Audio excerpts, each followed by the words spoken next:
আসসালামু আলাইকুম বন্ধুরা, সকলে কেমন আছেন? আশা করি সকলেই ভালো আছেন। আশা করি এটা সবাই চিনতে পারেন। বর্তমানে এটা চিনে না এমন কোনো মানুষ আছে, বাচ্চা থেকে বুড়ো পর্যন্ত সবাই এটা চিনে। সেটা হচ্ছে স্যান্ডউইচ। এটা কেউ বাড়িতেও বানায়, আবার কেউ আপনার দোকান থেকে খায়। তবে আমরা যেটা বাড়ির ব্যাপারে সবসময় বলি একই কথা, সে বাড়িতে আপনি যেই খাবারটাই বানাবেন সেটা হবে সম্পূর্ণ হাইজেনিক। তো চলুন না দেখে আসি কীভাবে বাড়িতে খুব সহজে বানাতে পারেন। তো একটা পাত্রে সামান্য ঘি এবং 2 চামচ আটার গুঁড়ো নিয়ে এটাকে ভালো করে মিক্সিং করে নিন। তারপর এখানের আগে থেকে 250 ml থেকে 300 ml দুধ ঢেলে এটাকে গাঢ় করতে থাকুন। তার মধ্যে কিছু সামান্য লবণ দিয়ে নিন স্বাদ মতো, যত লবণ দিলে স্বাদ হয়।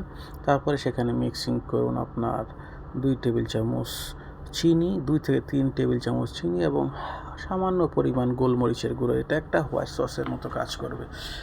তো যখনই আপনি এটা মেলাতে থাকবেন, মেলাতে গাঢ় করে ফেলবেন, তো আগে থেকে গ্রেট করে রাখা যে দেখছেন না গাজর, সেই গ্রেট করে রাখা গাজরটা এটা মিক্সিং করে, এবং সবসময় মনে রাখবেন জালটা কিন্তু বেশি বাড়িয়ে দিবেন না, সামান্য আঁচে।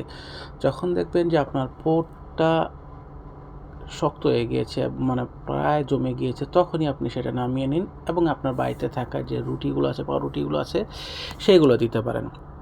সেগুলোর মধ্যে আপনার একটা একটা করে বানিয়ে একটা একটা করে লাগিয়ে দিন, এবং যখনই আপনার আগে থেকে যে পোরটা বানিয়েছেন এটা বানান, এটা একটা হোয়াইট সসের কাজ করবে, এবং তার উপর থেকে টমেটো সস বা চিলি সস যদি থাকে সেটা দিয়ে আপনার পরিবেশন করতে পারেন।